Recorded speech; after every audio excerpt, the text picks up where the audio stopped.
এবং যারা ঈমান আনে যা আপনার প্রতি নাজিল করা হয়েছে এবং যা আপনার পূর্বে নাজিল করা হয়েছে তার ওপর আর আখিরাতের ওপর তারা দৃঢ় বিশ্বাস রাখে। এই আয়াতটি মুত্তাকিন বা হেদায়েতপ্রাপ্ত লোকদের গুণাবলী বর্ণনা করছে, যাদের কথা প্রথম দিকের আয়াতগুলোতে উল্লেখ করা হয়েছে। এর ব্যাখ্যা নিম্নরূপ: যা আপনার প্রতি নাজিল করা হয়েছে, কুরআন। এই অংশ দ্বারা কুরআন মাজিদকে বোঝানো হয়েছে, যা আল্লাহ তাআলা সর্বশেষ নবী মুহাম্মদ সাল্লাল্লাহু আলাইহি ওয়াসাল্লাম নাজিল করেছেন। এর উপর ঈমান আনার অর্থ হল এর সকল আদেশ নিষেধ, সংবাদ, হালাল হারাম এবং শিক্ষাকে সত্য বলে বিশ্বাস করা এবং সে অনুযায়ী আমল করা, এবং যা আপনার পূর্বে নাজিল করা হয়েছে, পূর্ববর্তী কিতাবসমূহ, তার উপর।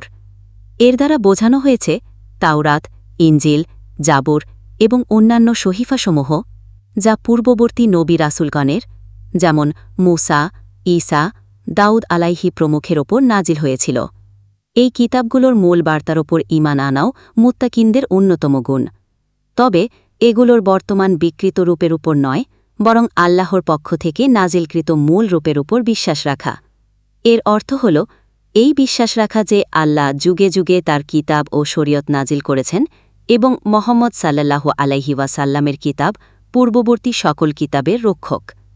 আর আখিরাতের উপর তারা দৃঢ় বিশ্বাস রাখে।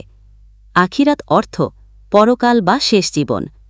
এর উপর দৃঢ় বিশ্বাস রাখার অর্থ হল এই বিশ্বাস রাখা যে দুনিয়ার জীবন ক্ষণস্থায়ী এবং মৃত্যুর পর আরেকটি জীবন আছে, যেখানে মানুষকে তাদের দুনিয়ার কাজের হিসাব দিতে হবে। এরপর জান্নাত বা জাহান্নাম নির্ধারিত হবে।